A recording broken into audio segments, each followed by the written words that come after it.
Nossa, eu trabalhei tanto ontem. Caraca, trabalhei com o babê em cima do computador. Foi deprimente. Então vamos lá. O que é o 802.15.4? Né? Na outra disciplina, rede sem fio, em redes eu falo muito da infraestrutura de cabeamento, da troca de mensagens, da trilha de protocolos. Eu estou interessado que vocês entendam cada uma das camadas. Em rede sem fio, eu falo das tecnologias, uma disciplina de tecnologia. É muito mais próximo, eu falo protocolo a protocolo das disciplinas de rede sem fio. Dentro de rede sem fio, um dos protocolos é o 802.15, é o 15º grupo de trabalho da seção 802, que fala sobre redes, que é o Bluetooth. E o Bluetooth é, de longe, o pior protocolo que eu já vi na minha vida. Ele é feito para ser barato em todos os aspectos do universo, o que faz com que ele seja, ó, uma bosta. Né? Muito obrigado. Né? Eu gosto quando vocês fazem assim. Então, né, o 802.15.4, ele surgiu pensando em aplicação industrial, história longa, tornada curta, fracassou. Quando as tecnologias de rede sem fio se encontraram com as demandas industriais que a gente citou anteriormente, eles fracassaram. Mas, né, é a primeira tecnologia de rede sem fio que a gente não está preocupado com o tráfego. Inclusive, eu acho muito engraçado eu ter feito meu doutorado, assim, é porque minha formação é meio bizarra. Então, assim, a minha graduação é em ciência da computação, mas eu fiz um pedaço da minha graduação com pintura. Isso deu origem ao meu mestrado. Meu mestrado foi em análise de qualidade de vídeo. Mas o meu orientador saiu do mestrado e veio fazer doutorado em comunicação. Eu falei, beleza, throughput, rede cabeada, VoIP, vai ser agora. Só que meu orientador me botou nesse tema, que é uma rede de comunicação que evita se comunicar. Paradoxal, é bonito isso, é interessante, é filosófico. Né? Qual a ideia? A maior parte das tecnologias de comunicação, eles estão sempre buscando, Felipe, depois eu preciso de um mini currículo teu. Tá. Mas é para um capítulo de livro que a gente está escrevendo. Você não sabe disso, mas a gente está escrevendo. Você tá, por isso que eu preciso ter um mini currículo. E aí, enfim. Toda essa questão chegou assim, a gente está sempre preocupado em aumentar o tráfego, só que aumentar o tráfego não é bom para a gente. Não resolve para 100% dos casos. Né? Eu sei que deve ser extremamente desagradável ficar andando de cima para baixo, porque vocês são obrigados a virar o tempo todo. Né? Não, é assim, pode.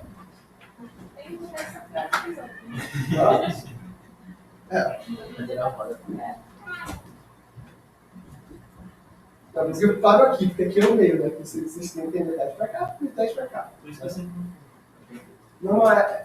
Eu tava sacaneando assim, a turma que vem depois de vocês, são os pequenininhos, né? E eu falo assim, que é aquela coisa bem de segundo grau, né? Você vê que eles ocupam empilha, né? A primeira fileira fica lotada, é a última, depois vem pra sacar. Aí eu fico assim, fiquei assim, falando, sacaneando, antes de entrar que eu tava pegando, né? Não falo mais, né, filho? Tá cedo agora. Umas turmas atrás eu até falo, vem pra frente hoje em dia. Você até veio. Mas a gente pensa que é ruim, né? Essa que ninguém quer sentar vai ficar assim. Vamos lá. Então, só que a maior parte nessa busca armamentista de aumentar o nosso throughput, chegou a essa conclusão que muitas aplicações não precisavam de alta velocidade, precisavam de baixo custo e um baixo consumo de energia. Então, aí surge a Zigbee Alliance. Por que surgem esses órgãos certificadores? Porque, na verdade, não é papel da I3E certificar se um produto segue o padrão da I3E. O papel da I3E é criar o padrão e divulgar o padrão. Né? E aí surgem as alliances, como a Wi-Fi Alliance, que vem de Wireless Fidelity Alliance. Entenda, é chamada de Wi-Fi Alliance porque quando o 802.11 surgiu, a ideia não foi que ele fosse um padrão que fosse onipresente. Que hoje em dia todo mundo está usando 802.11. A linha dali está com o iPad e está com o celular. Então ela está com duas conexões sem fio. Né? Esses dispositivos eles são diferentes na natureza. Um dispositivo é basicamente de consumo, né, que é o celular, e no outro a linha está criando, ela está anotando coisas em tempo real. Então, mesmo assim, essa tecnologia continua onipresente, mas ela não foi pensada dessa forma de onipresença. Ela não foi pensada para todo tipo de monitoramento. Porque, inclusive, era tão ridículo que o nosso padrão original de segurança era fraco, porque a gente achava que o 802.11 era uma ideia legal. Acho que ninguém ia levar a sério. 20 anos depois, Eu não tenho um cabo na minha casa. Eu não tenho sequer uma placa de rede cabeada em casa. Eu não tenho, não adianta. Eu não comprei um adaptador. Cara, quando eu era molecote, eu andava com cabo cross, né, para ligar duas máquinas. Era muito comum quem fazia, dava suporte. Hoje em dia eles fazem inverte automático as placas, né? Cara, que irado isso. Né? Quem pensou em fazer isso por software, né? Que coisa louca. Né? Enfim, então a Zigbee Alliance, vão surgindo outras unidades certificadoras. Surge a WiMAX Alliance. O WiMAX é outro nome que é muito ruim, né? Que é o Wireless Maximum, porque é de longa distância e alta velocidade. História longa, tornada curta, esse padrão fracassou. E aí surge a Zigbee Alliance. Tá? E o B vem realmente de abelha, né? Porque teria essa ideia de coletividade. Ou seja, quem dá o nome para esses negócios, né? Não é uma surra de cinto, né? Então a ideia seria que esse controle sem fio que simplesmente funciona.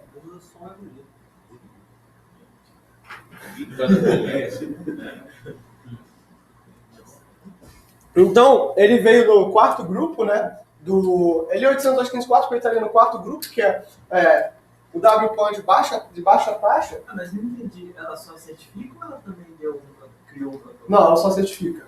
Aí você fica. Porque você ouviu falar nas aulas passadas sobre a Zigbee Stack. A Zigbee propôs um stack que funcionaria para as aplicações. Só que essa stack já foi ultrapassada e a gente vai ver por quê. Isso aqui é um negócio muito interessante, porque o 802.15.4 ele bateu em nomenclatura com a quarta versão do Bluetooth. A quarta versão do Bluetooth é o 802.15-4 e o Zigbee é o 802.15.4. Agora você não só mistura letras e números, você mistura letras, números e traços e pontos. Agora eu pergunto para vocês, você é um professor orientador que trabalha com essa bosta. Aí você está às 2 da manhã revisando um paper só com uma lâmpada. Qual é a chance de você errar?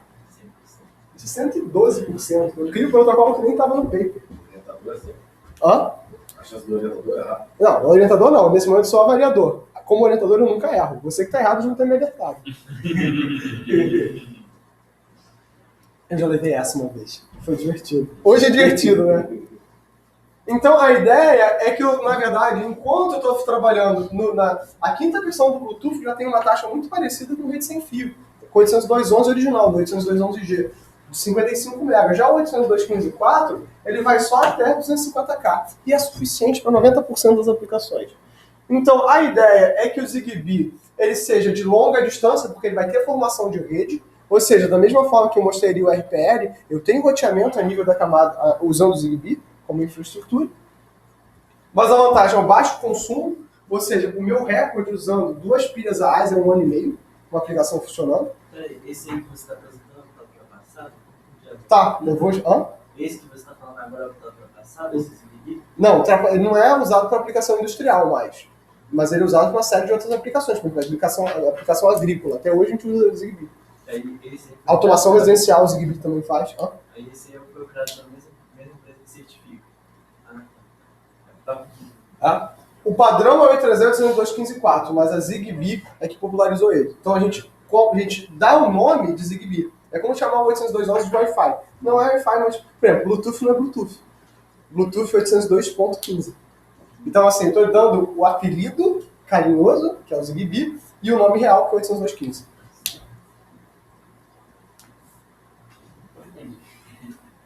Baixo consumo, baixa taxa de transmissão, você fala, por que diabos eu vou querer usar essa bosta? Né? Suporte a rede com mais de 65 mil nós, enquanto no Bluetooth eu posso até 8, no Zigbee eu posso ultrapassar 65 mil. Praticamente sem garantias de QoS, vocês falam, meu Deus do céu. Mas eu tenho um protocolo que eu posso, um design bastante flexível para desenvolver protocolos. Então, enquanto aqui o número de metros das conexões individuais estão lá em cima, quando eu falo no GSM, no Zigbee, eu estou aqui embaixo, até 10, 100 metros no máximo, usando a mesma conexão. Você falou que era de longa distância, como? Ele é o primeiro que vai rotear em luz de camada 2. O primeiro não, porque tem o 802.11s, mas um dos primeiros que roteia em luz de camada 2. Então você tem um dispositivo que é pessoal, ou seja, tem toda uma área da computação que é a computação vestível, né, que é a computação à tua camisa, né? Cláudio, isso serve para quê? Para saber se você está fedendo? Também. Mas é muito importante, por exemplo, se está em situação de batalha, você precisa medir os sinais vitais de um soldado. Garantir que ele está dentro da formação. Garantir, por exemplo, imagina que você tem... Isso é coisa americana. Escoteiro. Né? Os garotinhos vão lá e vão para a mata. E aí... Como é que você garante que o garoto está junto da equipe? Não se 10 perde. metros, mas não sei. 10 metros é aqui. É que você não é pai. Você não tem sobrinhos. Você nunca viu criança segue um paradigma quântico. Ela tá e não tá nessa faixa de frequência. Quando você bate o olho, o negócio desapareceu. Né? Já viu festa de criança? Festa de criança? Eu tinha falado, sempre teu pai desesperado. Cadê meu filho? O espaço é fechado. A criança sumiu. Uma vez a minha mãe foi desesperada. Meu irmão tinha sumido. Ele estava escondido embaixo da mesa. Por 2 horas. Enquanto a minha mãe olhou embaixo da mesa e não estava. Subiu na cadeira e ficou deitadinho assim. Ele era pequeno. Já mostrava sinais de sadismo. Hoje em dia faz doutorado. E aí, Então, essa é a stack que o Zigbee propôs. Silicon, quer dizer, a responsabilidade de 3 é de verdade. A Zigbee Stack e uma camada de aplicação. O que não tem aqui que tem na SixOpen? O que não tem? O DP. A máquina está aqui, o hardware, né? A Zigbee Alliance queria certificar até aqui, até a camada de aplicação. Só que se eu não tenho o DP, eu estou dizendo que o pensamento original dessa pilha era uma pilha single application. Você vai monitorar uma determinada variável. Era muito normal. A gente não tinha a manha. Qual de hoje a gente tem a manha? Também não. Mas é legal pensar que tem. Né? Bacana isso. Então, qual é a vantagem do Zigbee em relação ao... O que a Zigbee Alliance fez? Ela propôs esse conceito de pilha. E é muito interessante, né? Porque toda vez que a gente fala de pilha de protocolos na aula de rede, é um negócio meio abstrato, né? Porque, Cláudio, por que eu estou falando de pilha de protocolos se a gente só usa uma única pilha de protocolos que é o TCP/IP? Por que não fala direto de TCP/IP, que é o que a gente usa lá na prática? Porque, na verdade, isso aqui não sai do TCP/IP. Isso aí o quê? Não sai do TCP/IP. Ele sai de uma outra coisa. Mas é a mesma ideia. Eu tenho uma camada física, uma camada de enlace, uma camada de rede, uma camada de... Aqui não tem transporte, então esses serviços são... E o que a Zigbee Alliance foi brilhante? Ela tirou vantagem do rádio que é muito mais poderoso, é muito mais inteligente, que é o rádio do Zigbee. Como é que a gente faz? Isso aqui com certeza vocês não lembram, tem uma vaga lembrança, sobre o CSMA-CD, que é a Rare Sense Multiple Access Collision Detection. Braços, preciso de braços. Obrigado, Rogério.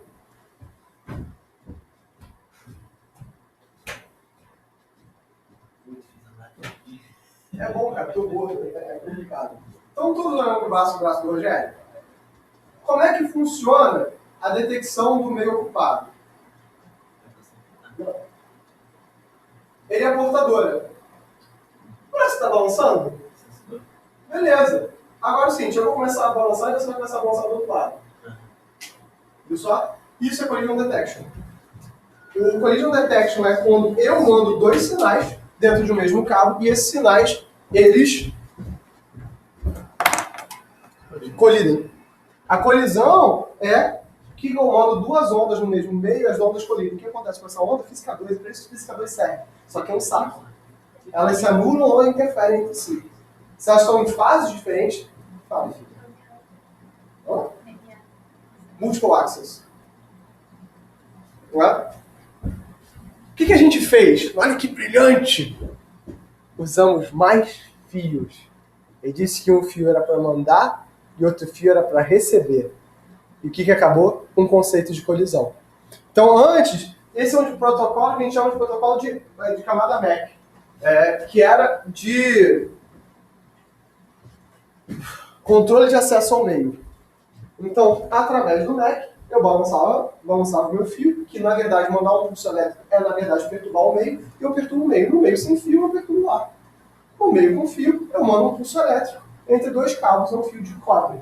Né? É por isso que volta e meia também, aqui na FJ, assim, a gente perde a conexão, porque o cara rouba os cabos RJ45 para roubar o cobre. Só que o cobre é tão ridiculamente inexistente nesse cabo que não serve para nada. Ou então quando o cara assim, corta a fibra para roubar o cobre. Essa é maravilhosa. Acontece diversas vezes aqui na FJ. Não tem, né? Todo mundo está ciente que em fibra ótica não tem cobre, né? É vidro, né? Ou algo parecido com vidro. Fundir fibra é um inferno. Fundir fibra é um inferno. Cabear é mole. Qualquer imbecil cabeia. Mas fundir fibra dá trabalho. Eu nunca consegui fundir fibra aqui na FJ. Em sala de aula. Não deixa. Tem uns protocolos de segurança que teoricamente eu devo seguir. É um saco, cara. É porque vocês podem se machucar, sério, se vocês não fazem isso direito. Então não óbvio. Então a grande questão do ZigBee é que agora eu estou adicionando uma aplicação de segurança e lógica de rede para a minha aplicação. Fale. O Bluetooth, no caso, veio depois do ZigBee? Bem depois. Não, o Bluetooth veio antes do ZigBee. O Bluetooth veio depois da rede cabeada. Não, porque... É um ciclo físico, olha só. 802.3, começo dos anos 90, rede cabeada, que a gente chama de internet. Lembra de um livro branco que eu trouxe para a turma de vocês, que era a primeira edição do Furoso? Eu ficava falando, esse livro é de 1984, em 1984 eu não era nem nascido, e essa foi a primeira edição do livro do Kuroso, é muito legal, o Tarimbau, que é muito legal, o Tarimbau é um professor da Universidade de Amsterdã, que é famosérrimo na área de computação, porque ele faz vários livros didáticos. E os livros dele são relativamente bons. Principalmente os sistemas operacionais é maravilhoso. Eu acho hoje em dia, eu tenho uma visão pessoal de que nenhum aluno de computação deveria sair do curso de computação sem escrever um sistema operacional. Eu acho que é extremamente danoso ao aluno hoje. Ou sair do curso de rede sem definir um protocolo. Eu mudei totalmente meu approach. Vários trabalhos são de abrir socket, escrever um protocolo, definir uma mensagem, definir essa troca. Então essas são coisas que os alunos precisam passar, principalmente quando você faz computação. E a abordagem do Tarimbau era muito problem-based learning. Você só vai aprender a fazer um sistema operacional se fizer um sistema operacional. Ele criou um sistema operacional em Unix chamado Minix. O Minix deu origem ao Linux. Até da discussão dele com o Linux. Não, ele diz que o Linux Torvalds não passaria na disciplina dele. Ele é um péssimo desenvolvedor. Na verdade, já na década de 80, o Tannenbaum pregava o conceito de microkernel. Um kernel pequeno, extremamente modular, onde você teria outras unidades de kernel e elas se comunicariam. Só que programar isso é difícil para burro. O Linux Torvalds isso. Tá? O Linux Torvalds isso. É justamente, o Linux Torvalds falou, cara, não dá para fazer isso na prática. O senhor fumou uma cor estragada. Né? Tipo, não dá para fazer. É muito legal na teoria, mas quando você faz isso, não funciona. É o meu princípio aqui. O que é um princípio de protocolos? É um princípio de microkernel para camadas diferentes, só que isso não funciona. Então, por que a nossa pilha de protocolos é linear? Porque é difícil. A gente já tentou fazer microkernel nos anos 90. A pilha isoose deu errado. A gente não sabe fazer. Por quê? Porque a gente não é maduro o suficiente no software. Daqui a uns 50 anos,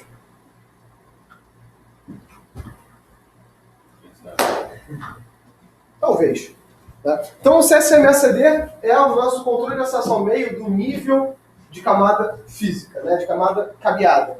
Aí, só que para meios sem fios a gente chama o que a gente chama de CSMA-CA. Eu não detecto a colisão, eu tento evitar a colisão através de meios, né, de transporte. Como se eu dissesse o seguinte, assim, alguém anuncia que, como é que vocês, quando eram pequenos, anunciavam para a tia que vocês queriam ir ao banheiro?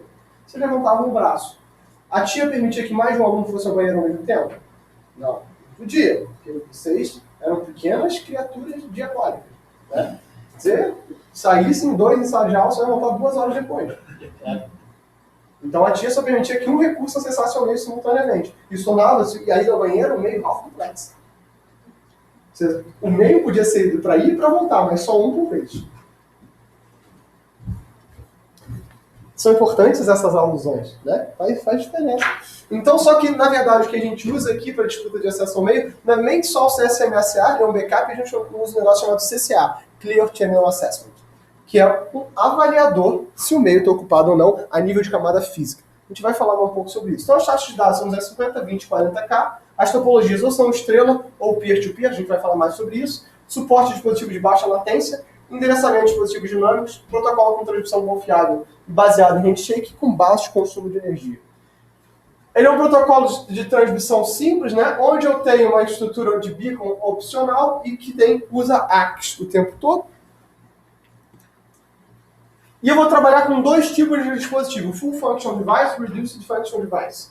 O FFD podendo operar em 3 modos, Coordinator e Pan Coordinator, e o nível Device, ou seja, eu vou criar uma hierarquia, e o RFD só pode operacionar com device. É por isso que ele, na verdade, sai do Bluetooth. O Bluetooth tem muita figura do coordenador e do device, né, que é o Master e Slave. Né? Aqui não vou ter uma arquitetura em 3 níveis. Né? Então, o Full Function Device pode operar em qualquer topologia, ele é inteligente bastante. Ele é capaz de atuar como coordenador da rede e se comunicar com qualquer outro dispositivo. O Reducer Function Device só funciona como estrela. Por que estrela? Ele só fala com o coordenador. Então ele tem uma comunicação direta somente com o coordenador. 2 RFDs não se comunicam. Eles não têm endereço para se comunicar. Eles só conhecem um endereço que é para o coordenador. Isso aqui é de fácil implementação, muito barato. Então o Google Home, o que o Google Home faz? O Google Home em si, ele é um FFD, que todos os outros dispositivos que falam com o Google Home, na verdade, se registram no Google Home e são RFDs comunicando com ele. É isso que torna tão fácil você invadir também. Porque, na verdade, tudo que você tem que fazer é bloquear o Google Home em si ou se fingir de Google Home. Tão fácil, entre aspas. Você tem que estar na casa do cara, mas se você está na casa do cara, você faz outras paradas, pelo amor de Deus. Não estou dizendo que vocês tenham que ser bandidos, entendeu? Estou dizendo que caso isso, né, fosse uma questão, vai que vocês trabalham com certificação de software. Isso é um campo. O Inmetro, né, tem várias unidades certificadoras de software espalhadas aqui pelo Rio de Janeiro. Então essa figura aqui da topologia estrela, onde eu tenho o Network Coordinator e esses outros caminhos aqui, os Reduced Function Devices. Eu vou ter uma tecnologia peer-to-peer, né, onde eu tenho um Full Function Device e mexendo com esse cara ponto a ponto. E o que eu chamo de estrela clusterizada, né, que os nós vão existir entre várias salas. E aí essa questão, a grande questão da topologia de estrela clusterizada é que agora eu posso ter um cluster, N caras aqui embaixo do meu cluster, e esses clusters estão se comunicando. Então eu vou ter 64 bits de endereçamento entre os FFDs e 16 bits aqui embaixo. Quantos são 16 bits aqui embaixo? Por cluster. Só que eu tenho 2 elevado a 64 clusters possíveis. É mais do que tipo 200 dispositivos por metro quadrado do planeta Terra, incluindo a água. Cláudio, quer dizer que eu vou ter estudo de sensor? Tomara que não. Mas, né? Então, essa topologia pode ser... Cláudio, e a latência de roteamento aqui dentro? Se você usar uma quantidade absurda dessa de nós, a latência é impraticável. Você nem quer, entendeu? Tipo, e aí tem, por exemplo, né, vamos dizer que isso aqui é o Google Home, e eu tenho... com certeza, isso aqui é totalmente, né, roubado de outro lugar, né, gente? Eu roubei do amigo meu chamado Thiago, né? É roubado, ele sabe disso. Então, assim, por exemplo, Pikachu é um FFD, está se comunicando com o Google Home. Agora você tem, né, tipo assim, uma balança RFD. Imagina, Cláudio, por que uma balança é importante? Imagina que você quer ter o aplicativo lá de controle do teu peso ao longo do dia. Sabe, meses, entendeu? É interessante, você se sente motivado. Eu nunca entendi porque que as pessoas se sentem motivadas com gráficos, né? Mas tudo bem. Mais Né? fácil de analisar. Eu não quero analisar. Só quero analisar. Não quero não. Se eu quisesse me decepcionar, eu olhava para minha conta bancária. Né? Então, assim... Mas agora, a função disso aqui não é de inteligência, mas é de coleta de longo, de médio e longo prazo. Então o FFD ele é muito sensor tradicional, ele é muito o cara que vai simplesmente coletar e não tem inteligência, e esses caras aqui não, esses caras não têm inteligência. Então quando eu falo de AI on Edge, eu estou falando que esse cara aqui tem algoritmos de processamento. Ou que ele mande para um servidor próximo dele. Por exemplo, eu tenho o teu celular coleta dados do universo como um todo, né? E ele manda para o teu computador. Então, o teu computador processa e manda dados para ele, mas os sensores de qual o sensor está não pegam esses dados. Então, esse tipo de coisa é relevante.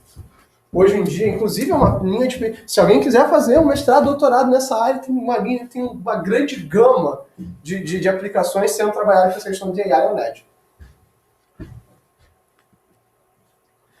Então, toda WPAN, ou seja, toda Wireless Personal Area Network, vai ter pelo menos um coordenador, né? E esse cara vai ter um único PAN Identifier. Ou seja, esse PAN Identifier é o que vai marcar. Então, o teu endereço, na verdade, é a soma de endereços. Lembra como era no RPL? Que o teu IP era a soma dos IPs até o teu Edge Router, para você economizar? Aqui é a mesma coisa, só que estou fazendo esse nível de camada MAC. Então, cada membro curto tem 16 bits. Então, na estrela, eu tenho um endereço de rede, que é 64 bits, que não é o endereço de rede, é o endereço do teu coordenador. E o teu endereço físico é a soma do teu coordenador com o teu... É como se o coordenador fosse o teu porteiro. E ele entrega a carta na tua casa. Só ele sabe que é a tua casa, porque você só fala direto com o porteiro, você não fala com o carteiro. Entenderam? Né? E aí, né? E aí a estrela clusterizada é que você tem uma rede de porteiros no Rio de Janeiro que trocam informações entre si. E essa rede é muito maior. E essa é a estrela clusterizada. Isso aqui, o Bluetooth já faz. Isso aqui, o peer-to-peer, qualquer candango já faz. Mas a estrela clusterizada é que é a grande vantagem. Você conseguir comunicar e rotear, ou seja, você está jogando essa função de roteamento do peer-to-peer para os caras que não têm função de roteamento. Então, mas a estrela clusterizada é justamente um P2P com mais tempo? Sim. E se uma pessoa consegue fazer os dois primeiros facilmente, combinar isso seria tão difícil assim? Não é que é difícil, é que a gente não fazia. Porque a gente acha o seguinte, todo mundo deveria ser peer-to-peer. E esse jeito consegue você ter o mesmo efeito do peer-to-peer, só que barato. Ser barato é muito importante. Então, na camada física, eu vou pular um pouco, eu tenho ativação e desativação do transceiver de rádio, detecção de energia no canal corrente, que é o CCA, para garantir se eu estou transmitindo ou não, indicação da qualidade do link, avaliação do canal, seleção de canal de frequência, transmissão e recepção de dados.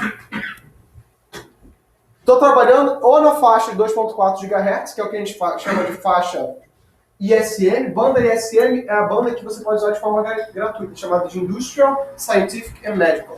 Né? Industrial, científica ou médica. Não? Isso é a banda 2.4 ou a banda do 800 MHz. E é por isso que o teu telefone sem fio ou é 800 ou é 2.4, porque ele não paga licença para usar. Cláudio, a banda do 5. A banda do 5 é paga. Então, se o seu dispositivo usa a banda do 5, você está pagando royalties indiretamente. Cláudio, mas eu não pago. Paga no preço do dispositivo. O padrão vai falar desses dois canais, né? E os campos do pacote são simples. Assim, é um preâmbulo, um delimitador do pacote, um tamanho de cabeçalho, um bit reservado para usos futuros e camada física.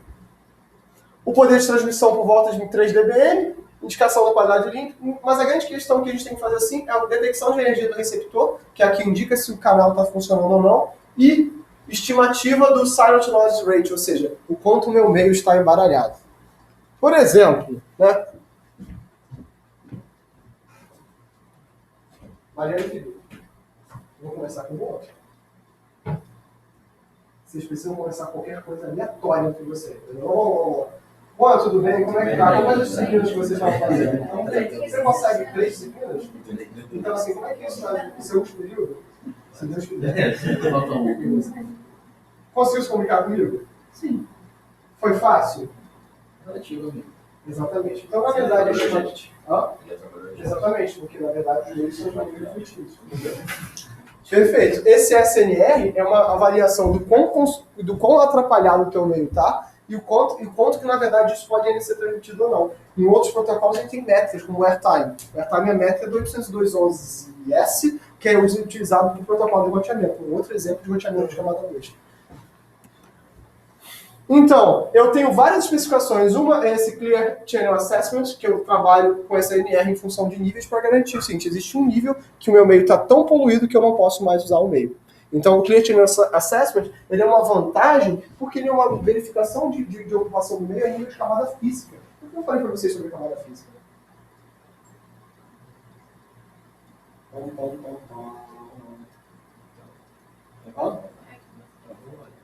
Quero somente isso. Então, assim, se eu tenho um CCA a nível físico, em função de eu fazer a nível lógico na camada de massa, isso é mais rápido. Mais rápido e mais confiável, porque se o meio físico é o único que pode garantir se ele for ou não receber alguma coisa. Porque ele recebe. Ele pode verificar, não tem buffer. A nível lógico, você tem estimativas. E quando a gente fala em 802.11, isso é mais natural. Tem uma explicação longa. Então, porque assim, o curso de redes é um curso que são muitos cursos, né? Você para ver o feijão com arroz, é o rede de computador, redes 1 que vocês fazem. Vocês não têm redes 2, né? Redes 2 é quem faz é esse aí. O que eles veem? Não quero saber. Deixa eu falar. Mas Aí- é só a camada de rede. Hã? Acho que em redes 2 eles veem a camada de rede, mas Não. Tem muita coisa para ver na camada de rede que a gente poderia trabalhar. Aí em rede sem fio, a gente vai focar justamente nessa questão de já estou no oitavo, sei lá, né? Assim, vou ter um infarto. Então, eu nem trouxe, porque foi o quinto, né? Não é o quinto, vai ser o sexto ou o sétimo. Eu só tô me mantendo acordado, gente. Eu só sei, Você não vai ter infarto. Eu provavelmente até 23 cópias pra ficar no... Mas até uma Então talvez eu tenha um infarto. Talvez eu não tenha da manhã. Não, mas é porque não fizeram a análise depois disso, entendeu? Não é porque depois disso pode dar. Não, É que são 10 horas da manhã. já são 10 horas. Não, tá. Então, a camada MAC do 802.15.4 é uma estrutura de frame bem simples, mas ele já garante segurança com criptografia AES, ou seja, é um dos primeiros protocolos já bem para AES pensado, ou seja, é brilhante nesse aspecto. Tem uma estrutura de frame simples, o cara abre acesso a SMSA e tem um Guaranteed Time Slot. O que isso quer dizer? É o seguinte, olha só, enquanto a maior parte dos protocolos, como vocês viram no TCP, de requisição e resposta que tem servidor, peço-me dar um LAC, Guaranteed Time Slot é o seguinte, olha só, você tem um tempo aí, o meio é teu, transmite o que der para ser transmitido. Isso faz o seguinte, se eu for transmitir pacotes em sequência, eu posso transmitir, mas os LACs vão vir em sequência também, então eu não preciso me preocupar. Vocês viram isso, uma coisa muito parecida, tanto que é comum a camada de transporte, e existe também na camada de enlace, que são o rollback e a interrupção seletiva. Ah, mas esses aí você pediu para o meu, não? Sim, eu peço. É que você está vendo isso sobre o prisma do quadro, isso aqui eu estou vendo pelo prisma do tempo. Também. Então, na retransmissão seletiva, vocês tinham uma janela de transmissão que era por número de quadros. Aqui, por exemplo, a tua janela de transmissão é tudo que couber para você transmitir dentro desse nível. Então, mas nesse cara aqui, se você perde, você não manda outro. Manda. Mas por que você garantiu o slot e garantiu a sequência? Não garante, eu estou dizendo isso. Estou dizendo que você tem um tempo, você vai se dar teu jeito aí mesmo. É só isso. Não, Por mas que você então, falou que o Isaac não Não. É porque assim, o mesmo tempo que eu tenho para transmitir, é o tempo que os atos têm para voltar. Então as coisas têm que acontecer lá dentro. Só que sabe de quem isso é responsabilidade? Da camada de cima. Eu não me importo. Ou seja, o muito legal de você fazer redes é que você sempre pode dar essa desculpa. Joga para a camada de cima. Mentira, né, gente? Não é assim. Fica desesperado. Maravilhoso. Tá? Eu costumo brincar que o Beacon é um pacote maravilhoso em rede sem fio, que o Beacon consegue. Tudo quando você não sabe onde colocar, você joga no Beacon. Então, assim, tem uma questão da prova, da prova de rede sem fio, quando eu estou com raiva da turma, que eu digo o seguinte: o que é um Beacon? Tem 67 funções diferentes até o final do curso. No começo ele começa, é um protocolo de sincronização. Ele manda os dados de sincronização para você poder fazer a autenticação. E você só consegue dividir ao longo do tempo se vocês entendem o tempo da mesma forma. Se vocês entendem o tempo de formas diferentes, vocês não se conseguem dividir em slots de tempo. Né? O 802.15.4e, que é o TIS, que a gente estava vendo no começo da aula, né, e a gente vai retornar ele na próxima aula, ele nada mais é do que um protocolo de sincronização bem definido. Então, na verdade, o Beacon é esse protocolo, né? E a gente chama isso de uma Beacon Enabled Network. Ele é opcional no 802.15.4. Mas ele é tipo... Mas se vocês terem noção de como essas opções são importantes, usar APs também é uma opção no 802.11. Alguém aqui não tem um AP em casa? Um AP, Access Point. Roteador sem fio.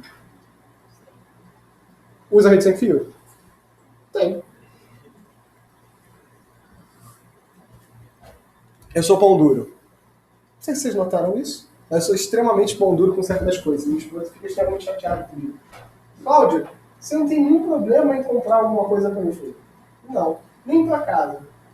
Não. Mas se for para comprar um sapato para você, você fala, porra, sei lá, né? Cinquentão. Ela fala, é um absurdo você ser assim. Então, quando a NET quis me vender o plano deles, era tipo R$30 mais caro se viesse com um roteador sem fio. Eu falei que era um absurdo. Que eu jamais pagaria por esse absurdo. Né? Aí eu comprei, ganhei, peguei emprestado meu amigo, falou, fica com esta merda, com o MyMax. Vocês sabem o que é o MyMax? É uma marca de roteador chinesa muito... Aí o meu amigo falou, Cláudio, assim, é velho meu, tava lá em casa parado, né? É só pra quebrar um galho até que você troque. Faz 4 anos. E aí, hoje em dia, se você tem qualquer plano de internet, é muito normal que a operadora já seja modem, roteador e AP tudo junto. Mas há uns anos atrás, inclusive, eu já comentei isso com vocês, os operadores consideravam que isso era você estar disputando serviço com os caras. Era um negócio muito mal agendado. Então, né, o modelo de transferência de dados sempre pede o beacon para sincronização, o data request, o acknowledge, o data reacknowledge. Ou seja, eu tenho que fazer pedir os dados, né? Eu tenho que abrir um canal de comunicação. Isso estabelece que o 802.15.4 ele é orientado à conexão ou não é orientado à conexão? Parece ser. Só que o handshake dele é de 2 vias, é diferente do handshake do TCP de 2 vias. Mas só porque quer dizer que a partir do Não, estou dizendo que ele é. Eu só estou dizendo que o handshake dele não é de 3 vias. Ele é menos confiável, mas eu estou em paz com isso. Quer dizer o seguinte, se eu perder o acknowledgement, eu tenho que fazer o processo todo de novo. Então, se eu não usei, é o que eu chamo de slotted CSMA-CA. Se eu não uso o beacon, eu vou fazer um unslotted. Por qual é a vantagem do slotted CSMA-CA? Eu sei quando começa e termina um frame. Então eu sei quando começa e termina uma transmissão. Se eu não tenho slotted, eu estou disputando acesso ao meio livremente o tempo todo. Sabe o que é problema disso? Colidiu, eu tenho que voltar o tempo todo. E aí é treta. Nossa. Quando eu falei rede sem fio, já estava dando 8 Zigbee? Acho que você falou um pouquinho, só no final. Normalmente. Foi até numa sala maravilhosa que era aqui embaixo, que ninguém me achava, né? Quando eu dei aula de rede sem fio e o público assistiu, eu comecei aqui, né? Mas era um período que o NCA estava em rebuliço. E aí, toda vez que eu começava a dar aula, alguém vinha pra cá me atropelar. Então eu achei uma sala tão escondida que depois que eu comecei a dar aula lá dentro... Não, os alunos... Vocês têm que me encontrar virtualmente. Mas esse é um problema tipo 2. Do tipo que não é meu. Mas eu prefiro dar aula aqui. Eu acho que é assim, mais confortável, né? O espaço é mais bonito. Às 8 da manhã vocês merecem um pouco de conforto, né? Então essa estrutura é chamada de superframe, né? Onde eu vou ter um período onde eu não disputo acesso ao meio, que quem vai coordenar o dado é o coordenador. Então o coordenador faz um processo chamado de poleamento. O que é poleamento? Tem algo para transmitir? Tem algo para transmitir? Tem algo para transmitir? O Rubens já está acostumado, eu joguei várias canetas dele. Então assim, aí eu volto da fita. Tem algo para transmitir? Aí a Mariana vai ser assim, vai assim. Tem algo para transmitir. Ela vai dar um ACK e esse ACK vai vir com piggyback. O que é piggyback? Ela vem com a resposta tomada no ACK. Ou seja, numa mesma passada, eu tenho resposta e conteúdo novo. Se ela não tem nada para transmitir, ela só me dá um ACK. Por quê? Para garantir que o meio está reservado, que ela não está dormindo. Claro, né? Então ela não respondeu nada, ela está fora do jogo. Tá? E aí, esse processo de poleamento... Mas, Cláudio, isso é estupidez, porque isso consome energia, consome, mas me dá garantias. E aí, no período livre de contenção, é disputa de acesso ao meio, galera. Quem é free for all. Então, assim, eu quero falar, eu falo. Ligo o meu rádio e vamos nós. Quando ela for acordar, ela tem que disputar o acesso ao meio, né? Isso, até que eu reinicie o superframe. Mas e a chance de... Quem determina a extensão desse intervalo é o beacon, olha só. Então, no beacon, só nessa aula já tem 2 funções. Se eu perguntar o que é um beacon 802.15.4, Você tem que dizer, a atividade de sincronização determina o período do time 2, determina o período do time slot, e 3, determina o período do subframe. Pá! Foi só uma aula, imagina o período inteiro disso. Né? Você lembra de todos? Lembra de algum? Sincronização. Nem falou isso. Então, eu vou ter, né, em geral, a gente vai estar usando esses látex SMSA.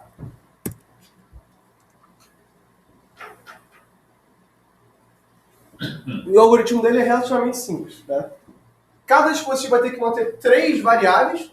Uma que é a né, contention window, o backoff e o número de slots. O que é o backoff? Né? O número de slots é o número de tempo que, que o meu GTS dá. Ou seja, o quanto eu posso transmitir no GTS. O backoff é o seguinte, parei de transmitir, eu vou dormir por um tempo aleatório. Cláudio, mas que ideia maluca. Por que eu vou dormir por um tempo aleatório? Que coisa estúpida.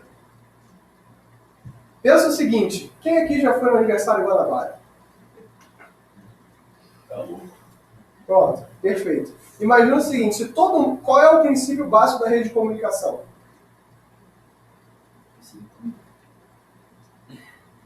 Si pero no mucho. Eu quero transmitir. Se eu colido, eu não transmito. Se eu não sei o que se falar, eu não transmito. Então o princípio básico é transmitir. Só que todo mundo sempre quer transmitir. Imagina o seguinte, né? Todo mundo quer pegar o produto ao mesmo tempo. Todo mundo quer pegar o produto Vai nesse fazer promoções aleatórias. Perfeito, é isso. Tá todo mundo disparado, senão fica todo mundo lá esperando. Exatamente. Então, quando eu tenho paro de transmitir... Exatamente. O princípio do aniversário da Guanabara. Tá no curioso, né?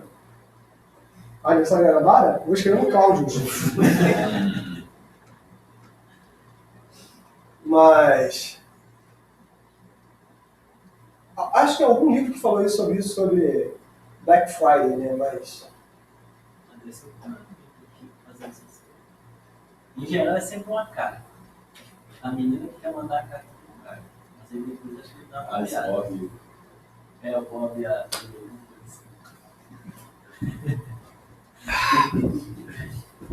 Vamos lá. Então, a partir desse cara aqui, então, isso é o backup exponencial. Ele é binário no sentido que ele dobra o tempo de transmissão cada vez que dobra o tamanho. Então, por exemplo, assim, são 3 casos que o backup exponencial binário vai acontecer. Se o meio está ocupado, se você quer transmitir o meio está ocupado, você recebe esse backup por um motivo muito simples. Senão você vai tentar ficar insistindo, né? É aquela coisa de assim, por exemplo, eu era o aluno chato da escolinha, né? Que fala, tia, a resposta é tal. Tia, a resposta é tal. Tia, tá que a professora, cala a boca, porra. Então, por isso você faz... existe esse tipo de pessoa. Sim. Na Inglaterra, onde eu fui estudar, eles tinham um acompanhamento psicológico com cada um dos alunos. Então você tinha, até para eles poderem vender os alunos para a Red Hunter. Isso é uma coisa brilhante, né? A escola dizia assim, você precisa de um profissional que é bom nisso. Então, por exemplo, o profissional está aqui, ó. A gente formou. Esse menino tem acesso à característica psicológica que bate com o seu trabalho. Digamos que faz um acordo comercial com benefícios mútuos. Eu tenho uma base de dados com os alunos. Esses alunos são bons pra caralho, porque você desculpa o termo, porque é isso. É assim, vocês estão na mesma. É que os professores fazem isso de graça. Né?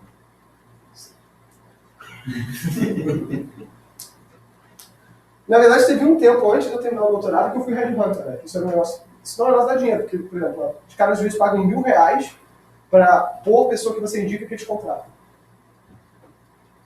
E se o cara dura 6 meses, esses R$1.000 são teus, senão você tem que devolver 500 pratas. Justo. E não é mais consultável também.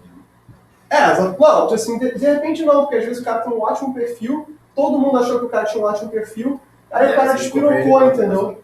Tem um cara assim, se o cara não fica 6 meses no emprego, porque às vezes o cara é tão bom que essa é uma outra proposta. Então tem vicissitudes nesse mercado. Né? Principalmente, TI é uma merda, né? Nesse aspecto é horrível. Porque o cara troca o tempo todo, né? E aí, e aqui no Brasil, tipo, o cara fica magoado. Mas no resto do mundo entende isso de forma normal. Porque Eu queria, cara, enfim, não vou ficar lambendo minhas feridas, não. Mas lá eles vendiam esse tipo de coisa. Então, assim, se o aluno era muito, né, tipo, insistente em dar a resposta, o cara fala, não, beleza, isso é um bom trade, só que você tem que controlar para você não pisar fora do seu quadrado. Então, assim, até isso, depois eles vendiam esse cara. Ou seja, eles faziam um tratamento com o aluno ao longo dos anos para ele aprender a ser gente, né? Poder trabalhar com os coleguinhas em parceria, né? E no final, quando ele se formava, ele para a empresa, olha, se você quiser, tem uma oportunidade aqui. Aí também eles não sabiam. Isso é muito maneiro, né? Aí, assim, eles pensavam de uma forma diferente que a gente pensa aqui, né? A gente tem... Enfim. E tinha todo um treinamento para fazer essas paradas. Era legal, era legal. Agora, a universidade que eu estudei tinha, sei lá, 6 mil alunos, 7 mil alunos. E aqui eu tenho 70 mil. Haja psicólogo, né? E... Enfim, e vamos deixar pra lá que eu não quero mais falar sobre isso, né? Porque senão meu coraçãozinho vai ficar doído. Então, aí o Contention Window é o mesmo Contention Window que eu tenho no TCP, é um conjunto de quadros que eu vou mandar. Então, aquela história que a gente estava... Eu tenho o meu Guaranteed Time Slot, eu tenho o Contention Window dentro desse Guaranteed Time Slot, que eu vou tentar mandar. Então, agora eu tenho o tempo de coordenar esse tempo com o número de pacotes. Só posso falar em Time Slot se o meu elemento é sincronizado, né? Força. Então, isso aqui inclusive eu tenho até isso aqui é o algoritmo dele. Vocês podem ler depois e tirarem dúvida, né? Que eu começo com o meu número de slots vazio, né? E a minha contention window marcada como 2. Se eu for transmitir, eu ponho o meu backoff como mínimo, né? Começo com o backoff mínimo, eu não vou destruir. Mas você tem que esperar no final justamente pela questão de acesso ao meio. Quanto mais besteira você faz, mais eu aumento o teu backoff. Ou seja, se você é um cara que manda pacotes zoados, você tem que esperar cada vez mais. Como é aleatório, pode ser que você ganhe essa disputa de acesso ao meio. Cláudio, como é que eu sei isso? Porque isso é uma binomial. Se eu mapeio isso com uma binomial, ao longo do tempo no infinito, a tendência é que todas as opções, né, tenham a mesma probabilidade. Isso é verdade? Mais ou menos, porque você pode... Quando o seu meio não é infinito, a sua binomial é aproximada por uma normal. E com a tendência da gaussiana, que você tem uma centroide. Mas o motivo, se você tivesse um curso de estatística com redes, ia ser muito mais legal. Porque esses problemas são todos problemas reais. Quando não existe o conceito de janela de contenção, eu só fico mandando que nem um sociopata. Esse é o caso do ANJOTA de CSMA-CA. Agora, o que acontece? Quando não tem o conceito de janela de contenção, eu tenho tanto problema de unir, por exemplo, se eu não tenho o conceito de janela, eu não sei pelo menos onde um quadro vai começar e outro vai terminar. Então, se eu estou disputando acesso, no meio de uma transmissão do ROM, eu posso chegar assim, corrigido. E aí ele que estava no meio da transmissão vai falar, sério isso mesmo? Eu vou ter que começar do zero, porque no meio você foi? Se você tem o tempo dividido em slots muito bem definido, você sabe, se você vai começar a disputar acesso meio no começo do slot ou no final do slot. Porque no final do slot é o começo do outro. Né? E tem uns outros conceitos muito interessantes, mas isso ficaria para uma outra disciplina que eu não vou ficar discutindo isso aqui não. Então, a gente tem várias considerações sobre o tempo de bateria, né? Mas eu vou pular isso aqui porque, na verdade, isso não interessa tanto pra gente, porque numa rede industrial, normalmente você vai estar alimentado por fontes, né? Ou espera-se. Seria bom que... E é baseado, basicamente, nesse bico mínimo e eu fazer isso com o backoff. Ou seja, eu mudo de faixa de frequência que é menos... Uma faixa de frequência menos poluída o tempo todo para que eu tenha que gastar menos a potência do meu rádio para transmitir. Mas eu não gosto disso porque isso é muito chato. Tá? E um point coordinator pode alocar até 7 GTS simultaneamente. Ou seja, eu posso pegar e dizer, Públio, tem muita coisa para transmitir? Deve ter, porque é no doutorado, tem um monte de coisa para transmitir, então eu vou dar para ele um slot. É assim? Então, se você começa a brincar com esse conceito, isso é mais ou menos como o orientador aloca slots para os seus alunos. Né? Para o aluno de doutorado, a gente tem um garantido time slot muito grande. Para o aluno de mestrado, a gente tem um garantido time slot pequenininho e ele disputa acesso ao meio. Para o aluno de graduação, ele só disputa acesso ao meio. Tá?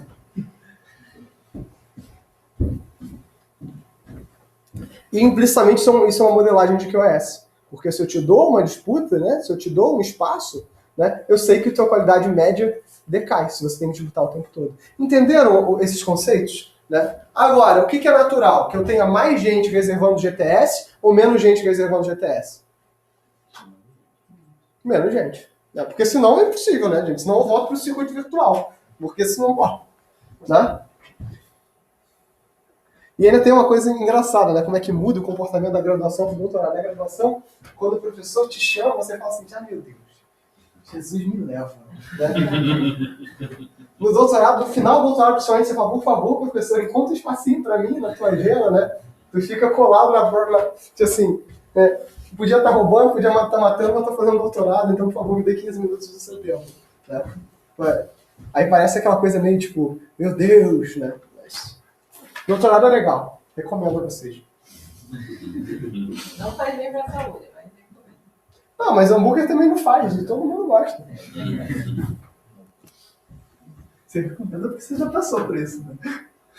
Cara, eu pensei em fazer um segundo, só que em estatística. Estatística teórica. Estatística topológica. Trabalhar com análise fundamental das topologias de probabilidade. É irado. Você também reclamando de análise. Mas assim, é porque... Assim aí tem que fazer, né? Exatamente. Eu não posso ter escolha. Porque se eu tiver escolha entre uma ar-condicionado e minha cama e trabalhar, eu vou para ar-condicionado na minha cama. Então, assim, eu sempre me coloco na situação mais desagradável possível, porque eu me forço a terminar alguma coisa. Mas o assunto é extremamente interessante. O pessoal do IMPA também trabalha muito com isso, entendeu? Tipo, assunto de combinatório. Inclusive, apareceu uma amiga minha, foi minha caloura, que agora é pós-doc lá no IMPA com um assunto parecido. Gente boa lá também. Enfim. Então, na verdade, essa questão do GTS são só questão de reservas mesmo. Então aqui eu botei um monte de material. Eu vou pedir para alguém me lembrar de botar esses slides todos no Classroom. Felipe, tu senta comigo para eu garantir que eu vou colocar essas coisas, porque eu esqueço isso. Tá? O uso do GTS ele é só um opcional para os RFDs, né? Porque o RFD é idiota. Segurança, eu vou ter sempre criptografia, né? Em geral, muita gente trabalha com modo inseguro. Hoje em dia a gente está numa fase muito estúpida ainda da internet das coisas, onde as pessoas acham que os produtos podem não ter criptografia. Né? No mundo real, vocês que estão trabalhando na indústria vão optar sempre pelo modo seguro. Ah, Cláudio, mas a minha indústria não quer pagar.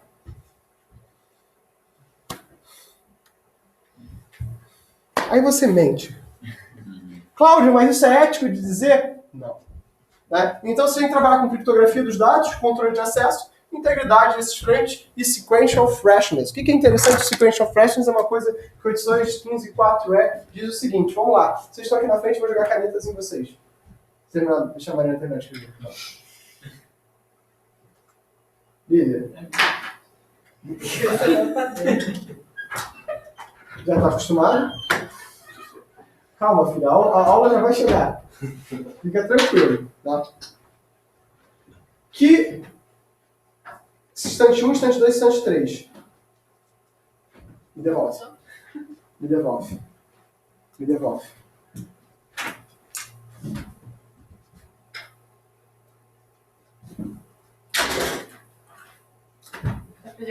Agora é o seguinte, o primeiro dado que eu enviei para a Mariana, ele já se perdeu. Quando ele chega no público na segunda rodada, se o público depende desse dado, esse dado ele já se perdeu. Aí o público vai falar, pô, esse dado está muito atrasado. Eu vou pedir para a Mariana, dando um GTS para ela, me dá esse dado agora aqui. Esse dado pode ser o quê? Temperatura de uma máquina. Então o que eu estou garantindo aqui agora é que o tempo de vida do meu dado tem que ser curto e ele depende. E ele é importante para uma série de aplicações. O tempo, por exemplo, né, se vocês forem pegar, por exemplo, redes elétricas inteligentes, o ΔT de mudança de voltagem é muito curto. Então você ter um dado de 5 segundos atrás pode não significar absolutamente nada. Mas isso é uma coisa boa, porque isso quer dizer que localmente você não tem que armazenar o seu dado. Então qual a diferença que a gente tem entre uma aplicação que é stateless contra stateful? Né? Ela é stateless quando eu não guardo o estado, stateful quando eu tenho que guardar esses estados. Então isso passa a ser um negócio muito importante. A estrutura do frame eu não vou pedir para vocês decorarem, né? Porque, pelo amor de Deus, né? 2019, vocês consultam isso na internet. Vocês não vão, quando vocês forem trabalhar com isso, vocês vão ter o padrão do lado, né? Eu quero que vocês entendam os conceitos e por que as decisões foram tomadas. Ou seja, a conclusão, a estrutura de frame é simples, o design é de baixo consumo, e aqui o consumo de energia. Todas essas decisões são porque o consumo de energia é mais importante do que a banda. Por que eu tomo tantas preocupações? Porque retransmitir é sempre pior do que processar. Então, esse é o conceito fundamental. Na aula que vem, a gente vai fechar com 802.15.4e, que é o de redes industriais, e aí depois vão ficar faltando as coisas que eu quero fazer, né, que é o HART e o ISA 100.11a. E aí a gente meio que fecha e depois é Modbus e Profibus, que é meio chato, é meio legal, mas paga tão bem, né? Pagando bem, que mal tem, né? Tem vários maus, mas assim, essa é só uma piada, tá? Mas é isso. 2 perguntas. Vocês têm visto isso no Facebook, achei irado. Me façam 2 perguntas. Vocês só saem daqui se me fizerem 2 perguntas sobre o conteúdo da aula de hoje. Não, vocês não assistiu assim, Cláudio, você gosta de pizza, né? Quantos cafés você tava por dia? Ah, como? Quantos cafés você tava por dia? Depende do meu estresse. Quanto mais raiva eu tenho, mais cafés eu tomo. Hã? E com mais raiva. E com mais raiva eu fico. É o que eu chamo do ciclo infinito do ódio. Fala. Esse PKF definido direto no protocolo não facilita ataque de denial of service? Não, porque o backoff ele é aleatório. Ele é exponencial binário, mas dentro desse backoff exponencial binário ele é aleatório. Eu disputo acesso ao meio. Ah, professor, Diga, filho. eu tinha uma pergunta em relação. Eu achei que o Bluetooth tinha vindo depois do Zigbee. Aí eu perguntar o seguinte: por que o Bluetooth. Por que eles não fizeram uma modificação para ele ter o mesmo grau de alcance do Zigbee? É uma parada que. Na verdade, o alcance do Zigbee é protocolar. Ele é feito pela junção de dispositivos Zigbee. Ele não é feito pelo tamanho do rádio. O rádio do Bluetooth ele é muito curto e o objetivo do Bluetooth se tornou para dispositivos realmente pessoais. É para ligar o teu celular, o teu relógio, o teu computador com o teu teclado com o teu mouse. Aí muda a natureza do protocolo. Para incrível que pareça, o Bluetooth nasceu com o objetivo de ser o teu AP de casa. O teu AP de casa. O teu access point. O teu roteador sem fio. Você tem que ter uma casa de 10 metros. 20 Cara, é o seguinte, mas entende o seguinte, não, essa pergunta é extremamente importante. Ninguém pensava que você ia usar essa merda no quarto. Não era o objetivo. Isso aí, esse negócio que a Lina tem aqui, esse iPad, isso é coisa de Satã. Isso aí é o invólucro do capiroto. As pessoas não pensavam nisso. Você até porque Não dava pra pensar. Não. Não tinha nem celular. Gente, olha só, Star Trek já fazia esses negócios de celular há muito mais tempo. A gente já conseguia, o Simpson já tinha isso, assim, a gente já conseguia imaginar essas coisas. Mas na prática, no concreto, pô, já tinha tablets com Windows há 20 anos. Só que eles eram horríveis. As pessoas não imaginavam isso como um objetivo de vida. Até porque também era cabeado na internet, né? Não. Tem vários. Sim, não, é como o 802. É, exatamente. Na verdade, o Bluetooth tem até a figura do roteamento. Mas, assim, era um negócio tão bizarro, era tão longe do nosso pensamento que a gente falava, tem um escritório, teu computador vai estar no escritório.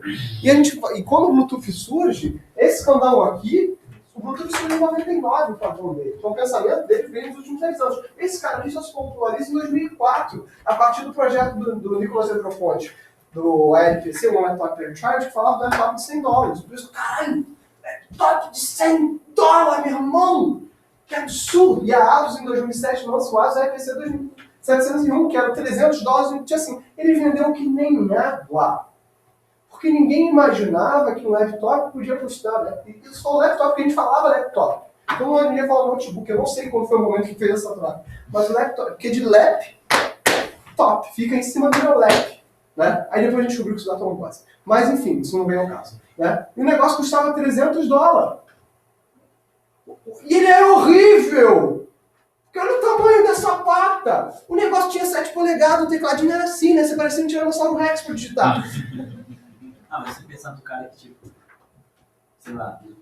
Não, a mão dele é pequenininha, não sabe o tamanho desse. Não, mas às vezes é uma questão de peso, né? O cara anda com um negócio não. Sim, mas do que adianta você ter um peso que você não consegue usar? Sabe por que era desse tamanho? Porque esse teclado foi pensado para crianças de 7 anos. Antes disso, os notebooks tinham alça. Cara, não, assim, teclado é assim. Pô, isso ainda pode usar. Durante 8 horas seguidas, não. Do tamanho, cara. Tem razão. Agora, assim, Chromebook, pô. ó. Mas, tipo assim, tudo bem, cara. Não, eu sou parâmetro, eu gosto de quanto menor, melhor. Botar o teclado. Não, gente, o teclado sem fio, gente. O teclado sem fio, se eu precisar usar, eu uso. Assim, a questão é que eu não precise digitar durante longos períodos. Né? Mas para dar uma aula, para pegar aqui, para digitar num avião, assim, ele é um bom substituidor. E o objetivo disso aqui é isso aqui. Isso aqui se populariza em 2007, ou seja, quase 10 anos depois que o Bluetooth surge. Então tem uma vantagem. Tem um outro mundo aí. $300. Hoje em dia você vai no AliExpress, que eu comprar um notebook de $80. Eu fui uma vez no Paraguai.